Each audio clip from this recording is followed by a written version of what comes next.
fingers crossed that we may have some form of peace returning to Gaza and Israel. I want there to be peace in the Middle East. I want everyone in the Middle East to have the same freedoms that every Israeli citizen does.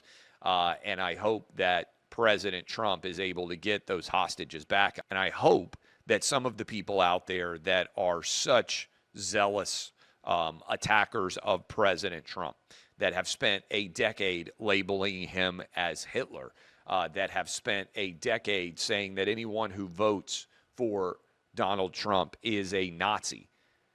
Does it in any way strike you, the cognitive dissonance in your brain, the fact that Trump is potentially going to enact historic, I hope, lasting peace in the Middle East and actually end a war, and that Trump would be the most popular person in Israel from an American presidential perspective of all time? Does that make you wonder a little bit whether the legacy media labeling Trump as Adolf Hitler and labeling him as a Nazi might possibly have been one of the most inaccurate, scurrilous attacks of a president's character in any of our lives?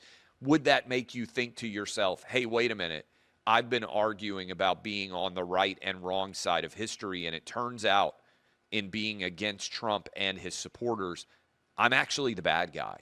I'm actually the person that is on the wrong side of history. That's what you should be thinking if you are an anti-Trump Democrat, a leftist, because Trump is the president of peace, and he is trying to bring peace to the Middle East.